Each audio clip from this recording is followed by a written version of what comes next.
Jai Guru, everyone. Jai Guru. Welcome to this episode of Yogananda podcast.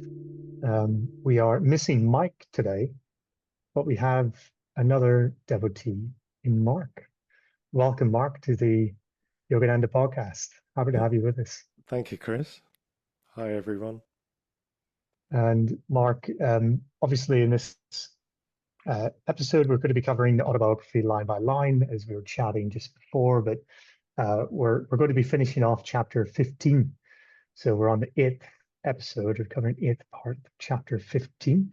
So we're going to look at the last part of this chapter, do a bit of a reflection on the chapter, and then look at the new chapter that we have to look forward to, chapter 16. So we'll cover all of that today. But as you're with us, you've been with us before, Mark. But for anyone who didn't see that special episode with you before, where you introduced yourself, tell us about your journey. You know, how did you come to the SRF path? How did that come to pass? How long have you got? Usually an hour, but you know. Yeah, we're most interested in the autobiography of a yogi element, I suppose, because that's this current podcast. Yeah, Indeed. Thank you, Brian. That saved us about 45 minutes. I mean, I was looking, and I was working in publishing at the time. I mean, I was always looking for the path and anything that might guide me to it. And part of my job involved going to the bookshops in central London to gather material for whatever project we were working on. And I would always go to the spiritual section of whatever shop I was in and rifle through the shelves and see what I could find. And I picked up the autobiography one time. And I remember thinking to myself, I don't want some guy's life story. I want the knowledge.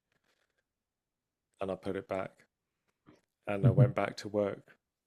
And a couple of weeks later, I was at my desk typing, and my fingers just got slower and slower. And I just sat there, and I just had to go and get the book. I just got up, stopped what I was doing, and went out and I bought it. And it was the best $4.99 I ever spent. Mm-hmm. What was Nice. why did you stop? What did you think compelled you to stop your fingers? Why did they stop working? Well, what happened there? I think what can I say? Was it divine intervention? Was I bored with what I was writing? Probably both. It was just, I don't know. It just seemed like not only a good idea, but the right idea, and then I had to go and do it now. Were you intuitive at the time? Like, or was that something that's like always been with you, or is this like the birth of your intuition? No, the intuition has always been around. Whether I listened to it or not is another question. But on that occasion, I don't know. I just upped and went and did it, and then I read it, and that was that. And it turns out that not only did SRF have a centre in the UK, that they had one in London, and in fact they had one about 10 minutes from my house, which was very convenient of them. Yeah. Thinking of you, yeah.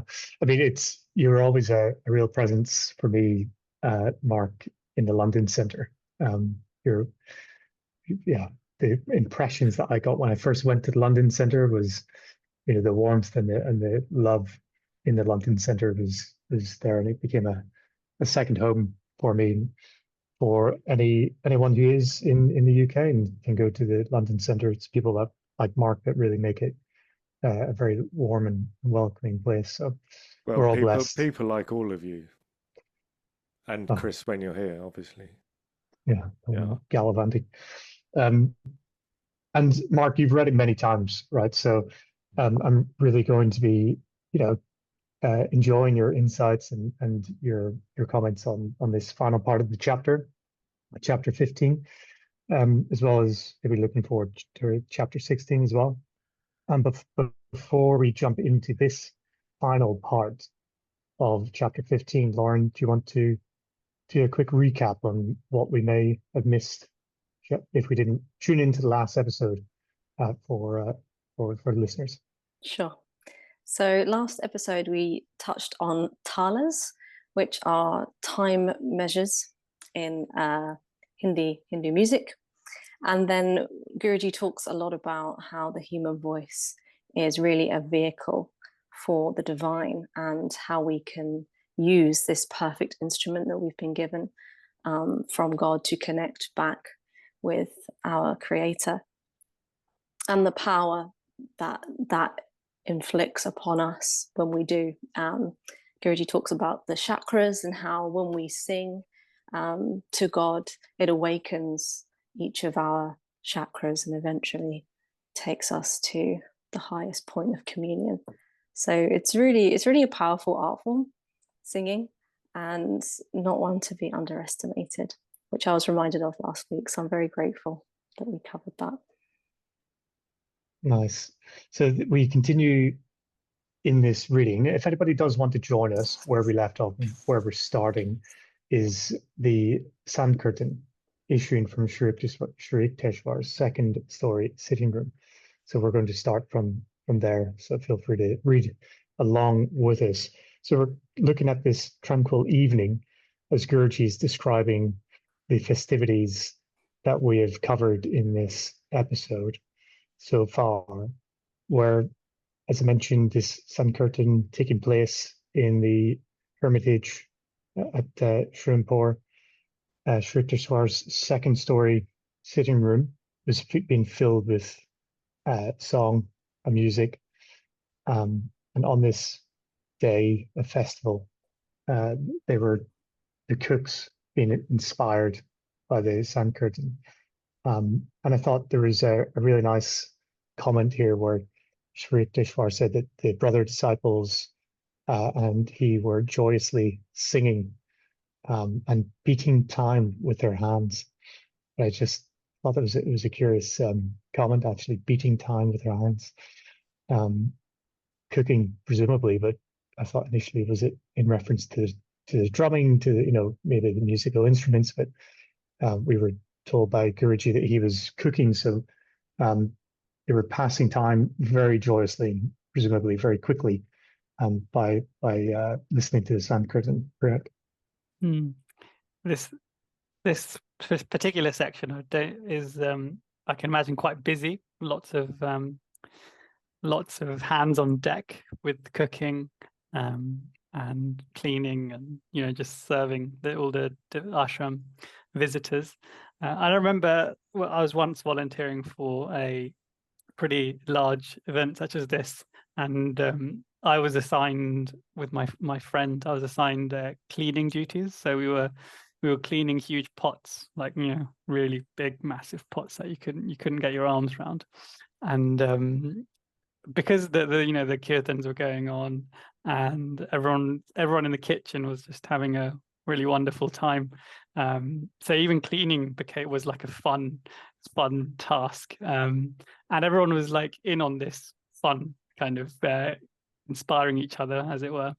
And I remember I finished one pot, and then someone always ready to give you a new pot to clean. So as he was giving me the new pot, he said, more nectar for you, Prabhu's." And everyone felt that as well. It's like, oh yes, keep it coming. And Guruji says, like, the famous quote that we often have in the cards, life should be chiefly service. And when you have that, when you're in that mode and you have that kind of attitude of just being willing and enthusiastic, it kind of really transforms you.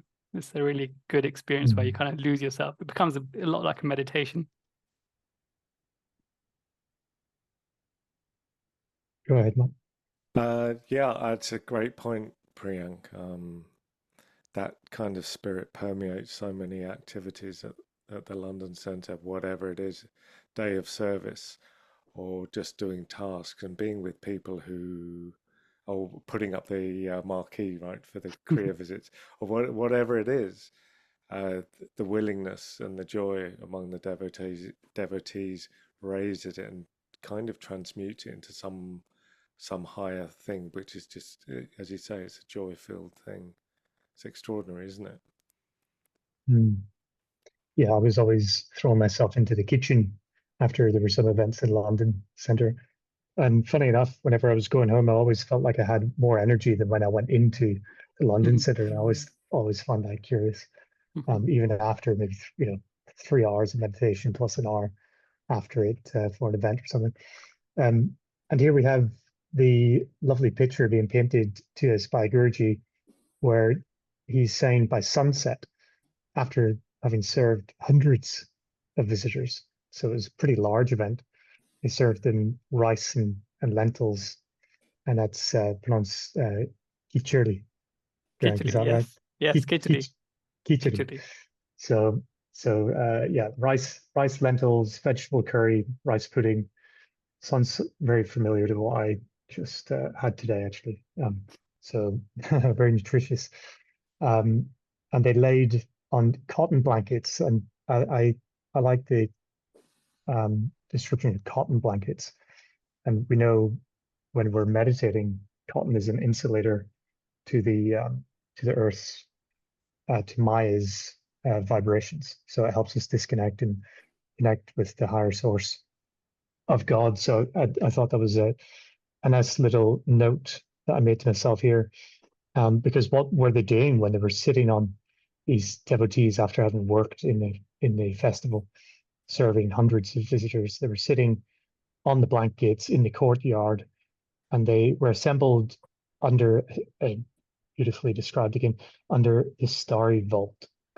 And they were being attentive to the wisdom of Sri Yukteswar as he was talking, giving them a speech, and he was emphasizing the value of Kriya Yoga. And what he was emphasizing was a very simple sort of doctrine, really. And it kind of caught me a little bit in my expectations versus reality here, where I sort of expect this really sort of deeply profound and sort of complex narrative or story to come on. And really, what he was saying was that we should emphasize a life of self-respect, calmness, determination, simple diet, and regular exercises. There's 5 things. And it kind of blew me away when I first read that, and when I read it again, that he's really enforcing these sort of principles to live by, and then how the joy can kind of be cultivated from that, as opposed to what in my more unnecessarily complex mind was kind of hoping for this kind of more complex speech from him. But very simple message to the devotees, Priyank. Yeah, so it's traditionally called a satsanga that he would have been giving. And I think they're obviously very, very simple spiritual concepts that he's being referred to here. And that is because there would have been essentially complete newcomers, essentially, people that aren't doing Kriya Yoga and all that kind of stuff, that have just come to this ashram for the first time, perhaps, and receiving this knowledge for the first time. So yeah, I imagine he would have kept it very, very basic for that purpose. And it would have come from, as our monks do, like on Sunday services, when they come for the Sunday inspirational service, they often go back to the basics and introduce the path and stuff like that. Yeah, quite right.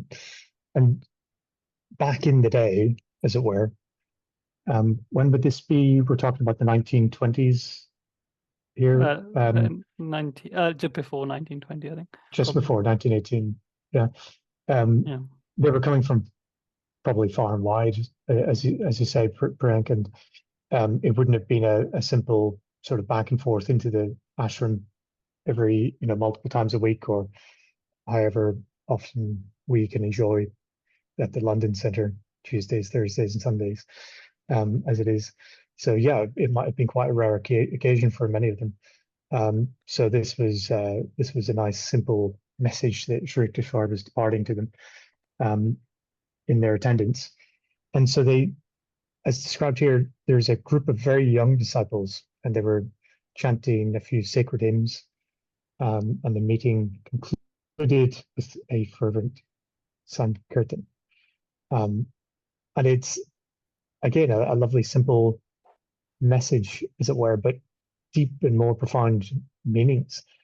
And we talked, as Lauren mentioned, the purpose of a kirtan and the idea that we'd be finishing off this festival by attuning ourselves with God through this kirtan. And to reiterate this, we've talked about it a lot in this chapter, but why is it so powerful and what are the benefits of a kirtan and to do them? This devotional chanting, as Guruji describes, helps focuses the mind by using a very simple theme, a seed thought that is repeated over and over. So it's like an affirmation set to music. And this repetition and practice with the right attitude gives the divine, without seeking for anything in return, awakening devotion. So as we go deeper and deeper, we're able to elevate the consciousness to the higher spiritual centers in the spine and brain, resulting in a deepening spiritual experience. And so this is the whole science behind kirtan. So it locks in that spiritual vibration again throughout the day. Frank. Indeed, I love the word fervent sankirtan, which means that it wasn't mellow, it wasn't like monotonous, it wasn't like just repetitive or dull. It was like happy birthday to you theme in the UK. Yeah, the opposite of that. Exactly. Yeah, I was charged. And I remember I was listening to a talk by one of the monks, and he was talking about Sri Mata and her love for kirtans, and he was saying that one of the monks was leading the chant, and there was instruments and things, and he was doing it very like devoted and very very slow and calm, and she interrupted him and said like, go faster, and he encouraged the monk to go faster, and she wanted to dance apparently, and she danced as the kirtan was going on, which is the kind of vibe I get from this particular set of words. Well, this day would have been quite long, and really Guruji mentions that from 10 o'clock until midnight, presumably 10 p.m. until midnight, the ashram residents, they all washed the pots and cleared courtyard, and so it would have been quite a long day and quite tiring. And so Guruji mentions that his guru called him to his side, and so we jump into this part of the chapter where Yogananda gets feedback from his guru, and Sri Yukteswar says to Yogananda that he's very pleased over Yogananda's cheerful, as he describes, labors during the past week, as well as on the day of the preparations for the festival. And he went on to say that he would like Yogananda to share the bed with him, to sleep in his bed tonight. And Guruji describes that this was a privilege that I never thought that he would ever get, essentially. And it struck me that I'm not used to the hermitage life by any stretch of the imagination, but this would have been a very big privilege to share the bed with your guru in the hermitage, Priyank. I think so. I remember a similar feeling when like one of my more respected uncles in India, when I was younger, when I'd go to his house, and then he'd say, let's have a nap together, and we'd sleep in his room, and I used to get really, really, as much as what Guruji is feeling here, I'd get the same kind of feeling. So I don't know why it feels like it's a privilege, and you kind of look forward to it, just as Guruji has described here. But there must be something about the physical proximity of a master, and being receptive to the grace and energy, just being close. So sleeping next to each other is one of those things. But also, like, this is a more far out there thing, so be prepared. You've seen the film Inception. You may have seen this film. That film is all about dreams and the dream world, and going into your dreams, and subconscious and superconsciousness and layers of dreams. And they've got this thing where they essentially plug into each other, and they have a shared dream. Like, one person enters another person's dream. So I feel like that kind of thing could happen, sleeping next to Sri Yukteswar, but obviously in a much more conscious way that a spiritual master would be able to influence you, rather than in that film where they're trying to steal someone's money, I think, or something like that. Yeah, it does suggest here that perhaps it might be something that would happen in ashram life, because Guruji says that it was a privilege that he didn't think would ever fall to his lot. Like, it was something that did happen, but it wouldn't happen to him, or he didn't think it would happen to him. That in some way it might be some kind of formal gesture on the part of the master to accept someone like a student into his presence for the duration. And as you say, praying during the night, but I'm just wondering whether it was some accepted guru form, ashram formality that they were taking part in.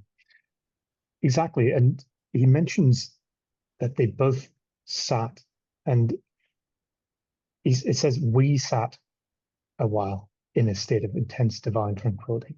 So he is implying that he himself was in a state of intense divine tranquility, but Sri Yukteswar as well.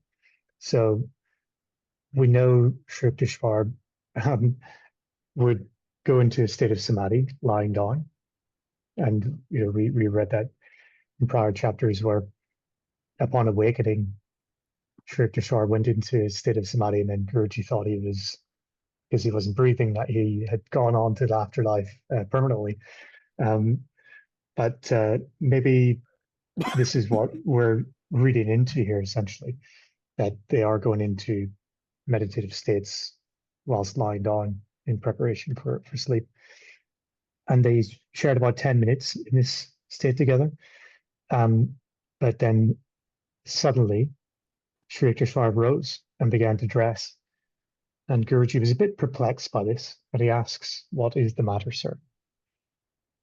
And he comments here that the joy of sleeping beside Sri Yukteswar was suddenly tinged with unreality.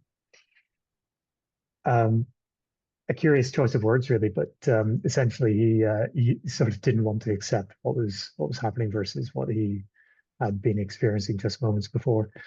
And Sri Yukteswar reveals that he thinks that a few of the students. Sorry, before I continue, Mark, come to you. Looking at this, do you think that Sri Yukteswar set the whole thing up? That he would have Guruji come and he'd tell him he could come and sleep there with the bed, but actually, I'm going to test you again, and if you pass, then you're going to get this thing. It would be very him to do that, I think. Get which thing being that will sleep together, or later, which is you've now surpassed ever being tired. I think he gives that little. We're going to come to that a little bit later. Yeah, that idea that, well, yes, you think you're getting this, but actually I'm going to give you something better, but there's going to be a little test involved. It sounds like a very attuned thing, attuned insight there, Mark. Didn't even cross my mind, I'll be honest, but as soon as you say it, it sounds like it could very well be true, especially by the way that Sri Yukteswar handles the moment, and how we know he handled moments prior, i.e. when we had the cauliflower incident. So we know he was setting Guruji up for some teachings through practice there. Or, And he loves a play, doesn't he, Sri Yukteswar? Do you remember the bit with the seek the lamp near the well? You know, and it wasn't actually there. But he was just playing the game because he knew he had something to teach him. So yeah, I think you're right, Mark. There's definitely some sort of, maybe some planned happenstance going on here. And in line with what you're saying, Mark, I think it could be quite correct indeed, because even after these lessons that Guruji had with Sri Yukteswar, sort of having sort of red herrings and so on, he challenged Sri Yukteswar a bit, and Sri Yukteswar saying that, you know, he thinks that a few students may have missed their proper train connections, suggesting then that he should, you know, that they, including Mukunda, Yogananda, should get some food ready for them. Yogananda says, you know, no one would come at 1 o'clock in the morning. So he challenges Sri Yukteswar here. Right. It's a fun thing to do, isn't it? He seems to be a glutton for punishment, challenging Sri Yukteswar. He does that a few times in this book.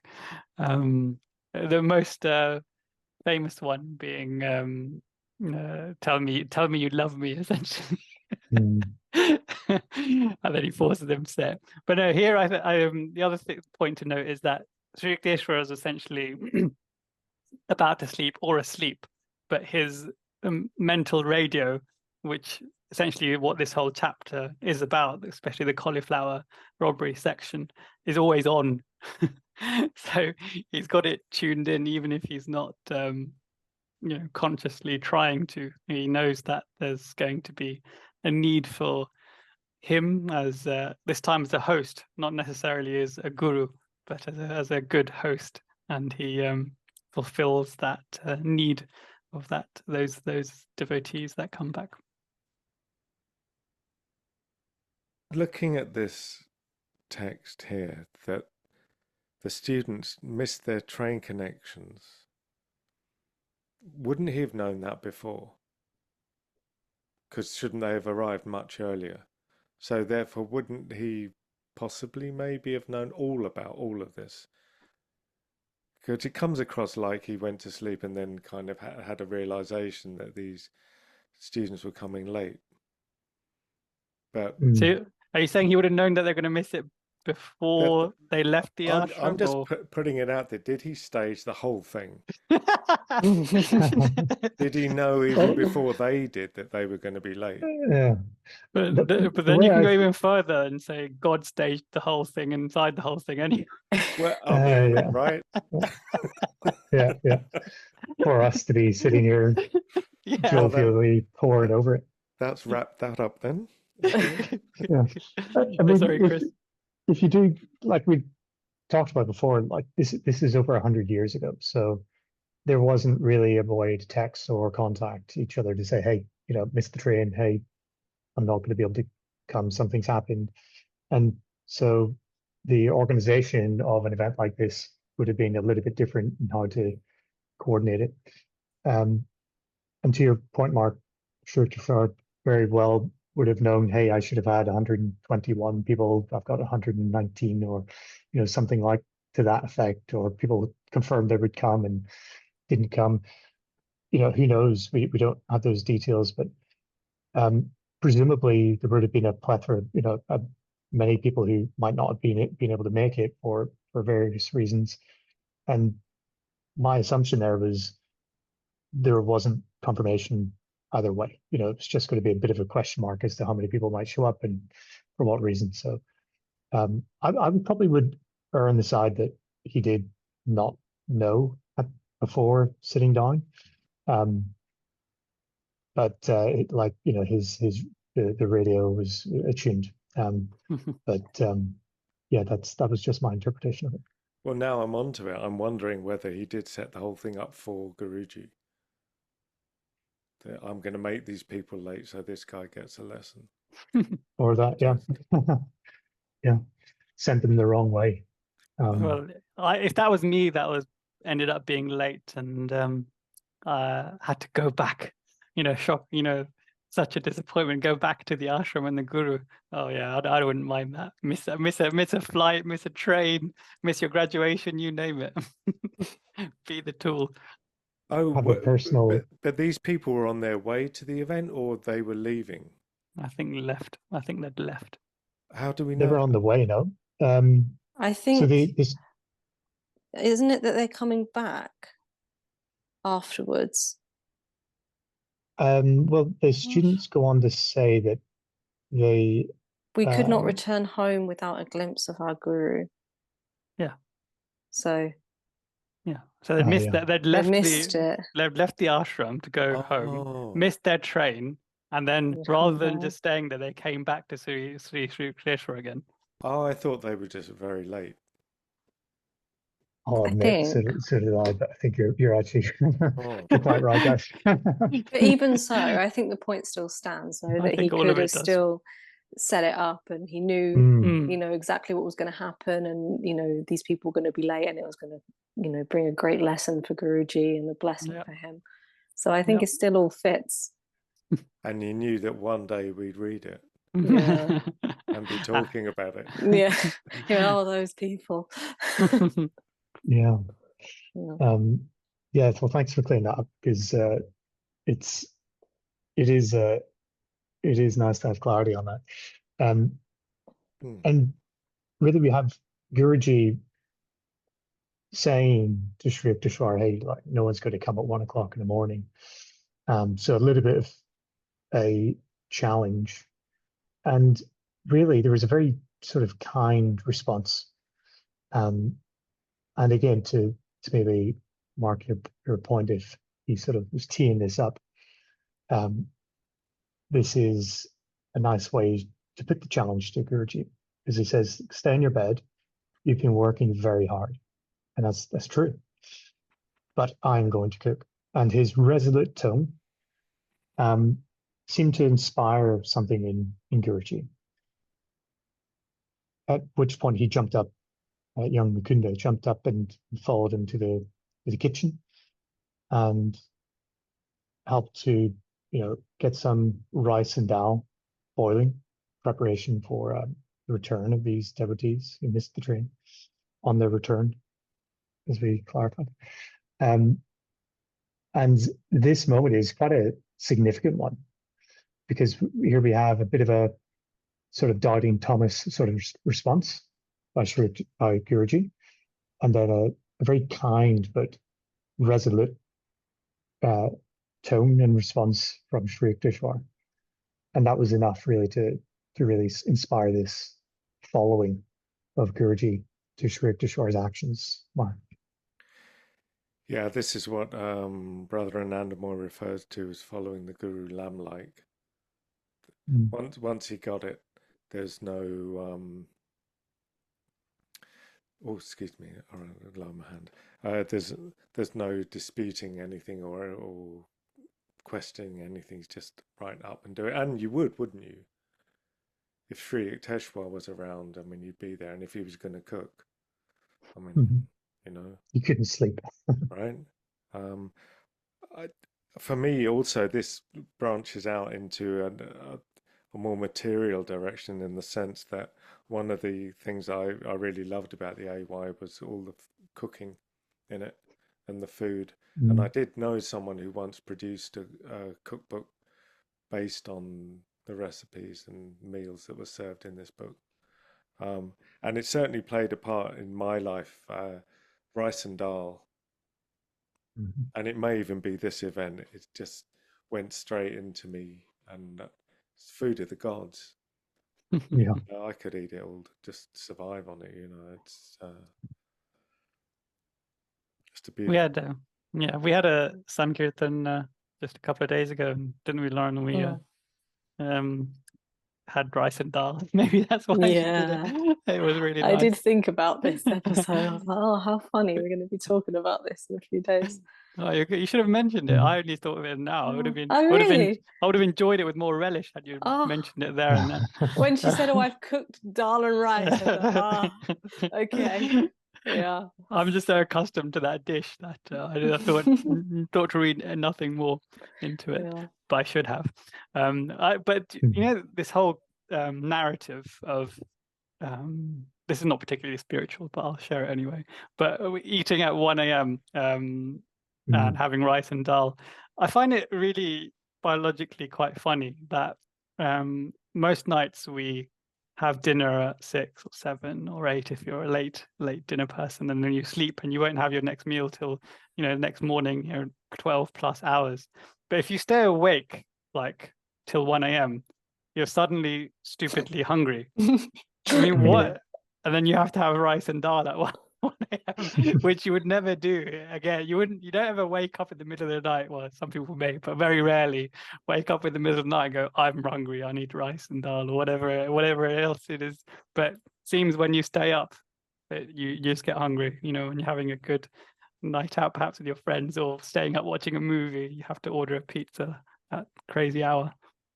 Yeah, or just go to the kitchen for a little snack, a little pre-bedtime snack. Although I do remember a time, again, this isn't very spiritual, but little anecdote, when I lived at home with my parents, and it would come to a point in the evening, maybe like 12:30, something like that, and I'd either hear my sister open her bedroom door or she'd hear me open mine, and we'd go, snack!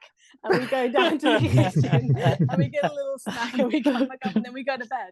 And we just needed the snack, before we went to sleep. And this carried on for, a good few weeks. Was there brushing of the teeth involved after said snack? Probably, yes. Oh, good. I don't know. Otherwise, I wouldn't have slept tonight. But it was just, I heard a little door squeak. Oh, yeah, it's snack time now. That is so cute. So you might be onto something, Frank, there. And you've probably heard of the Ayurvedic clock. So it splits the day into 3 different doshas. So the Vata, the Kapha, and the Pitta. And the Vata comes between 2 and 6 a.m. and it mirrors the 12 hours and 12 hours in the morning and 12 hours in the evening, afternoon.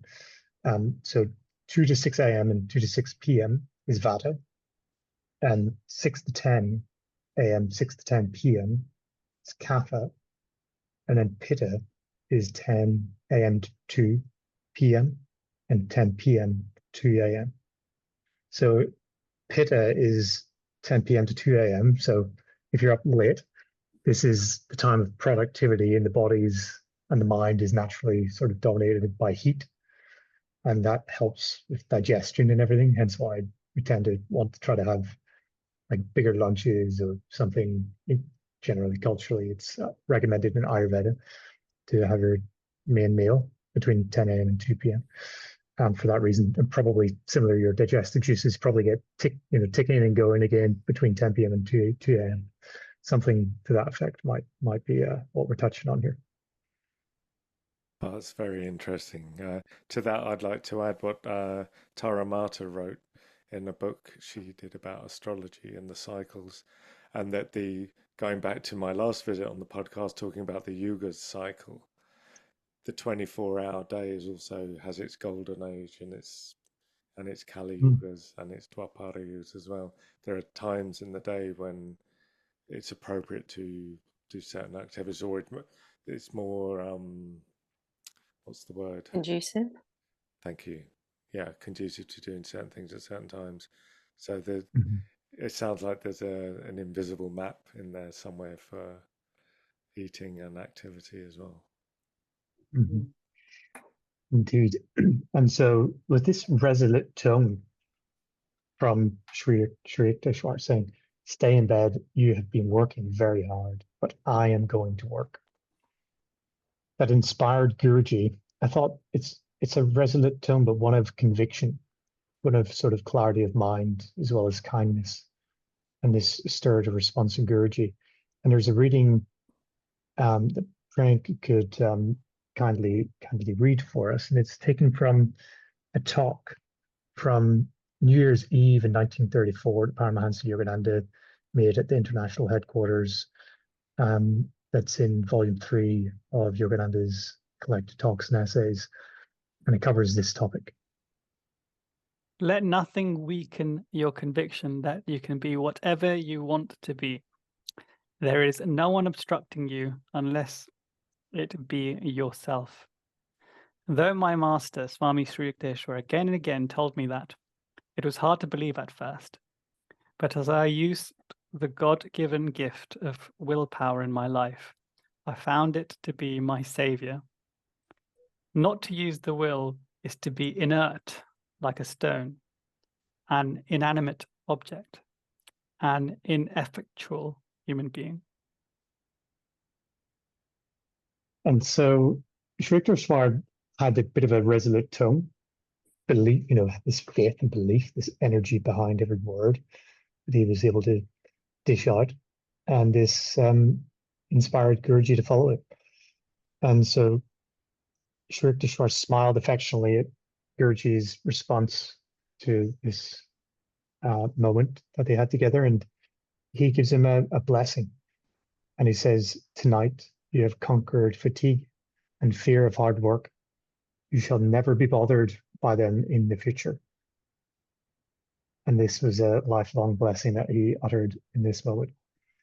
I'll say, whenever I first read this, I thought, wow, how significant is this? And it's something, if I sort of distill the whole book, it's kind of funny, but this is one of the key moments for me that I kind of remember quite quickly, that through the power of yoga, that there's a secret in here. Should we unlock it, we can unlock the secrets to the universe. That you can be gone with fatigue itself, that we think is that we're so helpless to experience in this world, that we're bound to. And this boundless nature that we're sort of seeing here in this blessing, as we know, Guruji went on not to really require much of sleep at all if he had to sleep in his later years. And this always stuck with me, this lesson, because partly I always complain about being tired, and I would love to have this blessing. But one day I'm going to unlock this. Right, what's your take on this? I know he says it's life, this lifelong blessing that's come upon him after Sri Yukteswar uttered these words. But I was wondering how much of it was Yogananda's, Mukunda's attitude, or his will or his actions that led to this blessing, and how much of it was Sri Yukteswar just imparting this gift or this blessing. Because Sri Yukteswar probably wouldn't have said this and given him this blessing if he just stayed in bed and just said, there's no one coming, I'm tired, I'm going to sleep. And similarly, but Mukunda got up, right? He engaged he must have been really tired, right? He must have been exceptionally fatigued and wanted to sleep, but he snapped out of it and got up and kind of pushed it to one side. So and this comes back to what Mark was saying earlier, or asking, or putting out there, how much of this whole thing was set up by Sri Yukteswar, and how much of it was actions that led to the event. Well, yeah, I mean, following on from that, Priyank, if I ask myself the question, well, why did he give him this blessing? So you're not going to be tired. Well, what are you going to be doing that is going to require you to have extraordinary energy? Oh, it's the work. It's not just so you're not going to get tired going around the supermarket on a Saturday or just doing your job. It's because you have an extraordinary mission and you're going to need it all. Which again comes back to that idea of, is this what it was all about? Yeah. Training. I like the question. And what I took away from it was something akin to the time when Yogananda went on this mission to experience samadhi. And how did he get that? After define his guru to some degree, he was granted the samadhi by Sri Yukteswar. And we talked about at the time where he essentially was on the verge of having this experience, and he could probably sense it intuitively, where he had been doing the work every day in meditation. And so Sri Yukteswar granted him that by, unlocking that last little bit by giving him that tap on the chest. And so it's something similar to that is how I view this as well. Bringing to your question, he was probably just on the verge. I'd been doing the work, and then bang, there's a little lesson thrown in there by Sri Yukteswar as he unlocks this gift. And to Mike's point, nicely made, not for any reason apart from you've got more meditation, more work to do in this world. So it's a gift that's going to be used wisely. Yeah, I think it's also a little lesson and reminder for us that when we put in the effort, then we open ourselves to blessings and help from the gurus, right? We have to do our 25%. It doesn't just fall in our lap. And this is a really nice example of that. If Guruji, like you say, Priyank, if he didn't get up, then he wouldn't have received the blessing. So it's a nice reminder for us too. Get up, meditate. Yeah. Or don't go to bed, meditate. Yeah. Well, there was that lovely story about Yogananda, who was in the kitchen at the ashram, I think at Encinitas, and it was very late, and a couple of the sisters came through the kitchen, and they had a word, and they went off to bed. And as they were leaving, I think it was about 2 a.m. or something, they said good night, and Yogananda said to them good morning. She just got up, and they were just going to bed. So yeah, don't go to bed. Meditate. That's a good name for a podcast, the 25% Club. Yeah. There you go. It's the next one. Indeed. And so Guruji has this blessing given to him by Sri Yukteswar that he has conquered fatigue and fear of hard work. And those words I find intriguing. Fear of hard work and conquering fear itself. It's something that we probably all meet as a challenge from time to time. And there's some nice excerpts on writings from Paramahansa Yogananda that we can read out on the topic. Lauren can kick us off the first one. Fear of failure or sickness is cultivated by turning over such thoughts in the conscious mind until they become rooted in the subconscious and finally in the superconscious. Then the superconsciously and subconsciously rooted fear begins to germinate and fill the conscious mind with fear plants that are not so easy to destroy as the original thought would have been. And these eventually bear their poisonous, death-dealing fruits. Uproot them from within by forceful concentration upon courage and by shifting your consciousness to the absolute peace of God within. Whatever it is that you fear, take your mind away from it and leave it to God. Have faith in Him. Much suffering is due simply to worry. Why suffer now when the malady has not yet come? Since most of our ills come through fear, if you give up fear, you will be free at once. The healing will be instant. Every night before you sleep, affirm, the Heavenly Father is with me. I am protected. Mentally surround yourself with spirit. You will feel His wonderful protection. Realization that all power to think, speak, feel, and act comes from God, and that He is ever with us, inspiring and guiding us, brings an instant freedom from nervousness. Flashes of divine joy will come with this realization. Sometimes a deep illumination will pervade one's being, banishing the very concept of fear. Like an ocean, The power of God sweeps in, surging through the heart in a cleansing flood, removing all obstructions of delusive doubt, nervousness, and fear. The delusion of matter, the consciousness of being only a mortal body, is overcome by contacting the sweet serenity of spirit, attainable by daily meditation. Then you know that the body is a little bubble of energy in his cosmic sea. I relax and cast aside all mental burdens, allowing God to express through me his perfect love, peace, and wisdom. If ever I get nervous at flying, sometimes it happens. That's an affirmation I really enjoy.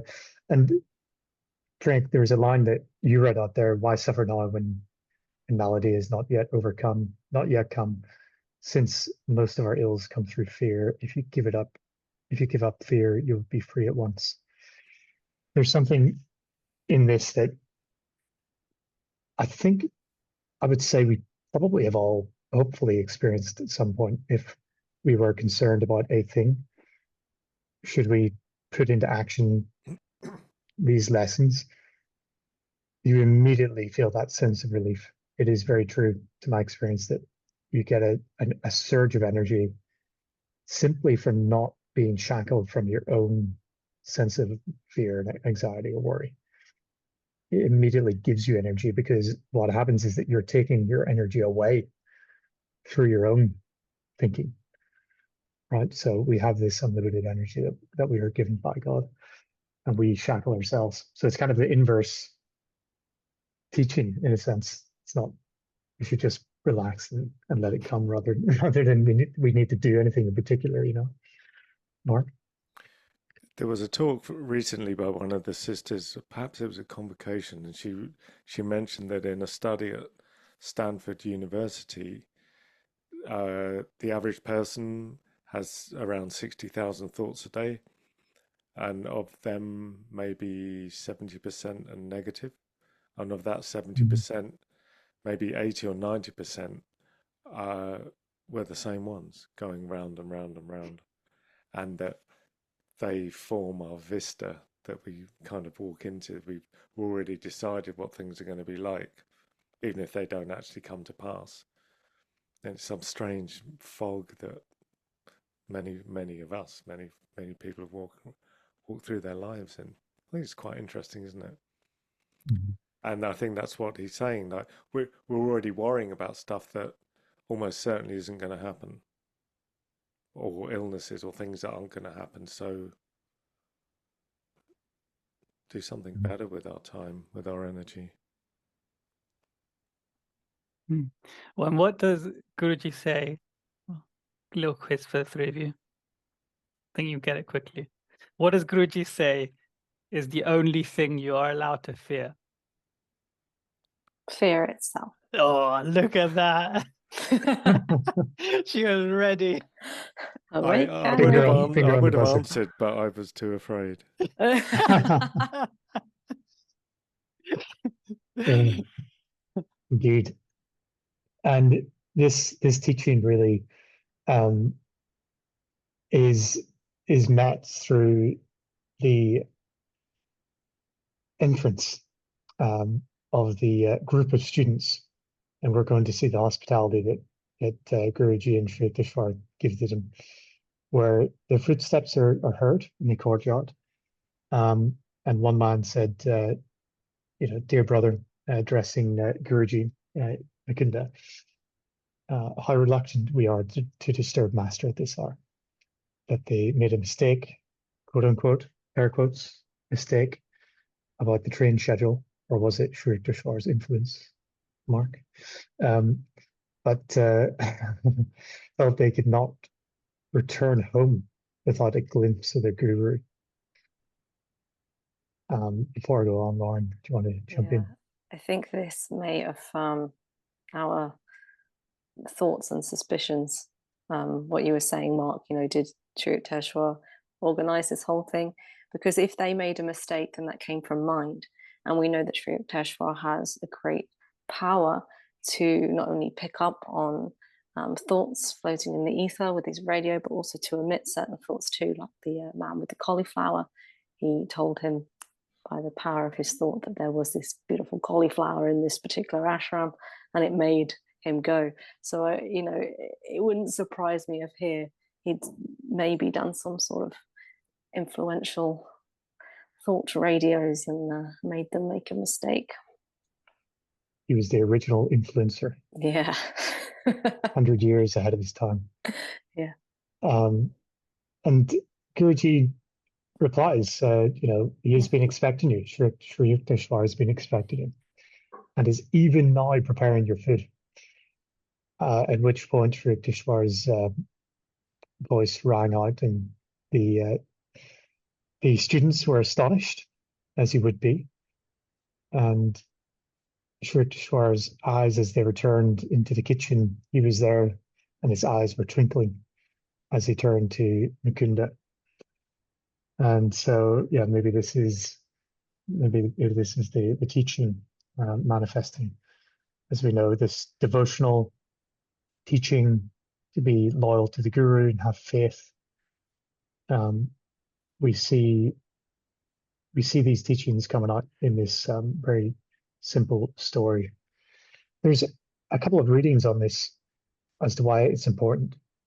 Faith element between the relationship of the devotee and the Guru, but in general, faith on the spiritual path. And Priyank, if you would kindly read the first readings from Sri Yukteswar's, from Paramahansa Yogananda's speeches and writings. Faith is very important because receptivity to the divine power is shut off by negative thoughts and doubts. Faith grows as you exercise it. And when you have faith, you can do everything. If you can hold on to an idea long enough and do not give up when opposed by contrary evidence, even if the whole world says it is impossible. If you can fight the negative thoughts of people and keep your own thoughts strong while working toward your goal, it will manifest. With the power of faith, march on. March on. By daily meditation, never forget him. Every day, new vistas, new revelations of his presence will come to you. Strength will come, for his power is there. Acknowledge it firmly. Let it sink calmly into the depths of your being. When by the science of controlling the life energy, Kriya Yoga, you master the subtle forces through which he creates and sustains all things, you will share in his dominion over all creation. Shut off your negative thoughts, and faith grows as you exercise it. And here we have Sri Yukteswar saying to Mukunda, now that you've finished comparing notes with this, with the students, no doubt that you are satisfied that our guests really did miss their train. Bread. Yeah, he preceded this this statement with twinkling eyes. And if you go back to the previous section where Sri Yukteswar or the other masters have had twinkling eyes, there's always been more to it than what is said or what has just happened. There's some magic there, essentially.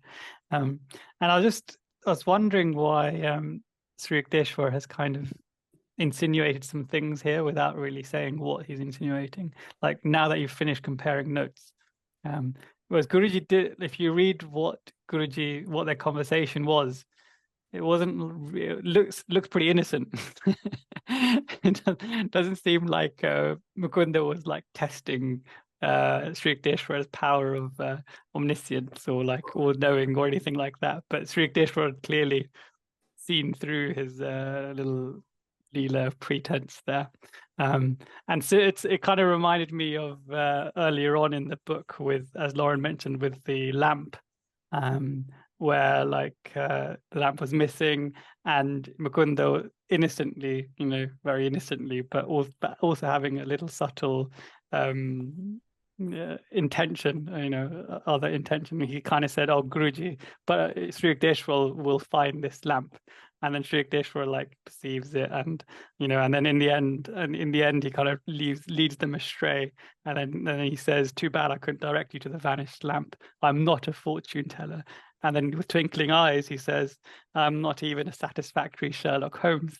You kind of get this same kind of thing here. So Mukunda must have been kind of testing kind of the omniscience of Sri Yukteswar here, and hence Sri Yukteswar has made this point with twinkling eyes. Or maybe I'm reading too much into it. No, I think you're kind of spot on, and we have to maybe put it into context. Still, this was a young man in Yogananda in Mukunda, and so he's going through these lessons, and we're seeing it in chronological order from once we know him with all of our information from what he went on to do and where he came from through this, through the hermitage life that he shared with Sri Yukteswar and all the lessons therein. But I kind of thought it's like the student and the master saying, "Hey, you should be able to do this yourself," sort of thing. Like I can do this, you can too. We all have this capability, this ability to attune ourselves to the necessary factors in our life. That's kind of what I take from it a little bit, is that attune yourself a little bit more, and you'll be more sensitive to these kind of things. And that's what he wasn't able to do. Hence why he challenged his guru. Hence why he's sort of having this twinkle in his eye, sort of saying, "Go deeper." I love that the great gurus have these twinkling eyes, because so often in lower hand, so often in other teachings, these great world teachers are shown as very serious and stern people, but all through this book and other writings, it's very clear that they're just barely containing their joy at it all, and it comes out at every opportunity, and they're just joyful, fun, and not averse to playing the odd game, as Lahiri Mahashaya would, to another great twinkler. In fact, his altar picture, is he not twinkling? Dictionary definition of a twinkle there, isn't it? That's what I was going to say as well. But for podcast listeners, by the way, the reason Mark's saying lower hand is because we're doing some technology thing. Oh, yes. No, it wasn't. You can't, what are you talking about? You are physically lowering your hand for some reason. Oh, so Yeah. raise head. Yeah, Energization. the viewers can't see, but we have a system that we use to not speak over each other. That's what Mark's referring to. Don't give away the trade secrets. Oh no. No, Copyright. AI was conversing with me about it. Yeah.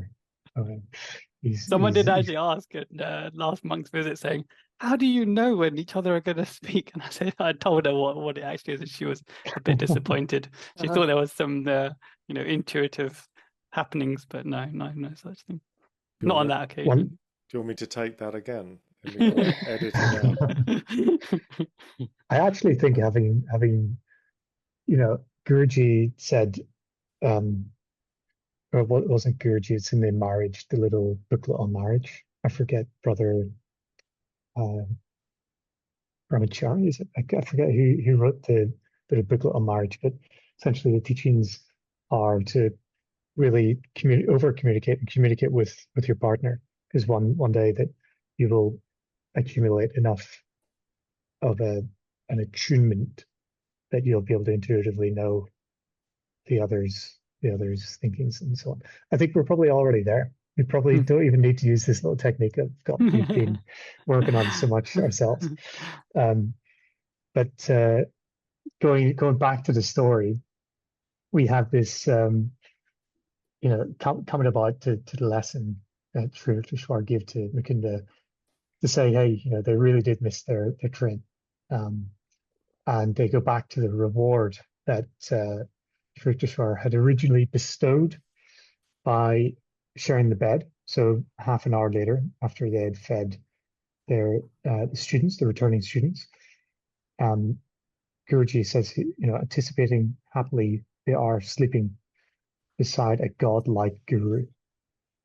And so if he was in any doubt to the guru's abilities prior to this moment, he was not, as he later, for the second time, went to bed lying next to his guru. So he had a renewed sense of faith, and his devotion and faith was rewarded. So he ends the chapter there, gladly sleeping next to his guru after the festival at the Shrimpur Hermitage. And that concludes the chapter. So we can do a quick review. And Priyank, I know you've made a couple notes on this, so I was going to hand over to you for this one. Yeah, this chapter, for me, it's talking about our kind of standout moments or learnings or what you enjoyed. Feel free to weigh in. But when studying this chapter, it's quite heavy in terms of the science, especially the middle section where he talks about the music and also the science of the radio and the impact it will have in the world. But I like that the story at the start and end was about Sri Yukteswar's radio, mind radio, and the use of it and how it's linked to intuition. So that's pretty cool. But in terms of the whole Indian Hindu music thing, the explanation and how it's linked to spirituality, I particularly loved the examples, the musical examples that we found, and to bring it all to life. And if you haven't listened to some of those music episodes, then I do encourage you to do so. There's some really good pieces in there that we've dug examples out for. But in terms of why he's put so much emphasis into the whole Indian music, classical music, I think is summed up quite nicely in this line where it says, "Great religious music of East and West bestows joy on man because it causes a temporary vibratory awakening of one of his occult spinal centers. In those blissful moments, a dim memory comes to him of his divine origin." So whether or not you're practicing Kriya or meditating, if you just tune in to the right piece of music, the right cosmic chant, then you can have similar effects.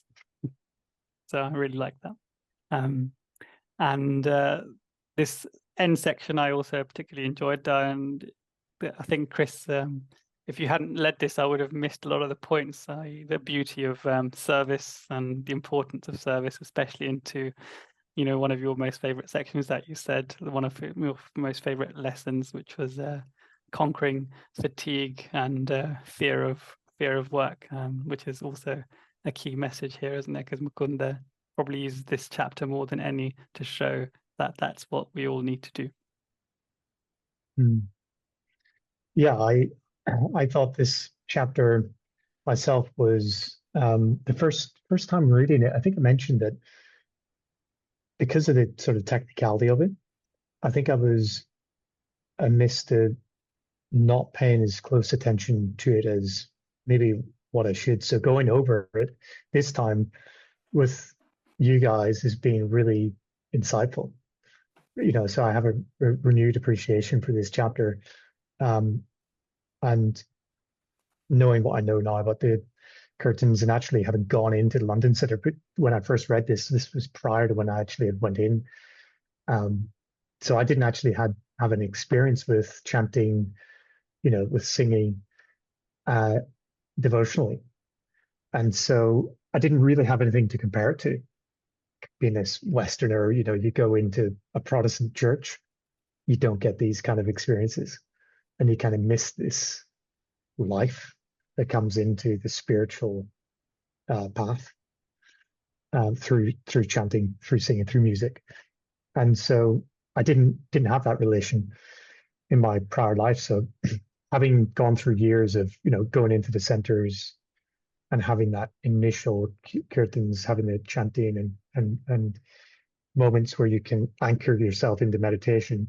This makes so much more sense to me now why Guruji decided to include this and give it such attention. So I've really enjoyed going back over it in more detail. I guess some solace also to be found, Chris, is that even when, you know, you were going to church, that music was still having a positive impact on you. Because I remember Guruji saying about, you know, music both in East and West has the same impact. So I'm sure somewhere in there it was positively affecting your chakras in some way. But yeah, what I really loved about this episode was the revelation of truth that it brought us, you know, how this sphere actually works and the power of the mind and the scope which we have.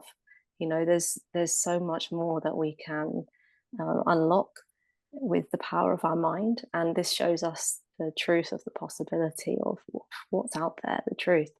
So I think it was a real mind opener. I was going to say eye opener, but you know, yeah. And especially I remember reading it for the first time and just, wow, oh my gosh, wow, yeah, this makes sense, you know. So I think it's a really important chapter, actually. I mean, they all are, but in their own way, but definitely for that. Nice. So thanks for sharing your thoughts on this chapter 15. And in the next episode, we're going to kick off chapter 16. And it's a fascinating chapter, quite technical as well in its own way. And we're going to touch on a few subjects in particular. Mark actually mentioned one of them on the yugas in this episode. That's going to come into it in the next chapter. And I sort of infamously amongst this little group of devotees, I'm quite interested in the yugas. So I'm looking forward to it personally. But the broader topic really is astrology. And the opening question is, why don't you get an astrological armlet? And that's Sri Yukteswar. He gives that question to Mukunda. So we're going to delve into that. And, you know, Mukunda sort of pushes back on him, says he doesn't believe in astrology. So, you know, that sort of sets the tone for the whole chapter. And of course, many devotees in SRF have the sort of silver or the bronze, silver, gold. There's Priyank demonstrating it for us there. Yeah, there you go, Priyank, modeling nicely. Yeah. It's like the shopping channel. Yeah, exactly. It's 12 a.m. We've got our snacks. Priyank's showing his bangle. Yeah, buy two, get one free. So we're going to look into inverse, yeah. And we're going to look into that more detail. So the reasoning behind it and the influence of the planets and stars and things like that on us, and our ability to, you know, pay credit where credit's due, but still overcome these potential obstacles that might have otherwise come our way if it wasn't for us being aware on the SRF spiritual path. So looking forward to go into it in more detail. Yeah, one of the things that I obliquely love about this chapter, the cauliflower robbery, is that the chapter after it is this one. And I think, yeah, here we are in line 3, is a sentence that I have often used with people when they say, I don't believe you, or I don't believe it. And I will say, well, it's not a question of belief. The scientific attitude one should take on any subject is whether it is true. Mm-hmm. Have you memorized that line, Mark? Do you say it word for word? I'm reading it, but no. When you say it to your doubting Thomas friends. Well, kind of, yeah, something like, yeah. The phrase "the correct scientific attitude one should take" is whether it is true, and yeah, I just think it's an extraordinary statement and so powerfully true, and humbling, and it's all in there, isn't it? Very much true for this current time, isn't it? Where everyone's a doubter, essentially. But this chapter, Outwitting the Stars, has got so much complex subjects that are explained beautifully, elegantly. But that doesn't mean that we don't need to work hard to understand and appreciate it. It requires actual study.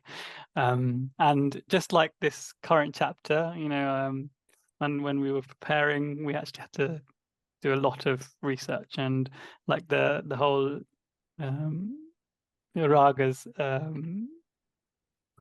subject, I've avoided that research because it's going to be such hard work in my whole life, even though I've grown up around it. And similarly, this whole astrology thing, I've read this chapter umpteen times, but now that we're going to have to do a deep dive, avoid it no more, can we? Yeah. We're gonna have to go in.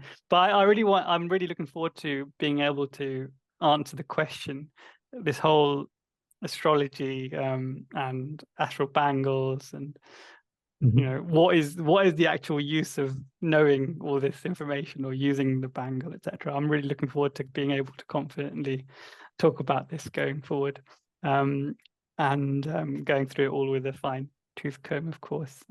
Yuga, as you mentioned, there's another interesting element that is in the footnote, which is a bit confusing, which I'm looking forward to, which says there's a much larger cycle, and then Guruji quotes a 3 billion year cycle, and then he talks about multiple hundreds of billions, and then so I'm really looking forward to going into that as well, because there's a lot of confusion around how long yugas are, and the day of Brahma, and things like that, which Sri Yukteswar does clarify in the Holy Science. So we'll compare what's written here and there as well. And this chapter, of course, spills very nicely into the following chapter, which is Sasi and the 3 sapphires, which also is about kind of astral bangles and gems essentially influencing us. And then there's also reread this chapter today. The last 2 or 3 pages are like probably the heaviest philosophy we've yet to delve into. Really heavy Bhagavad Gita, and specifically the Bible and the Genesis passages. Now Guruji and Sri Yukteswar really go into their explanation, and it's quite overwhelming, but we'll do our best as always. Try to do it justice. And with that, any more comments on chapter 15 or the following chapter, chapter 16, Shakes of Heads? So thank you, listeners, viewers, for joining us at the close of chapter 15, and we'll look forward to covering the first part of chapter 16 with you in the next episode. Jai Guru. Jai Guru.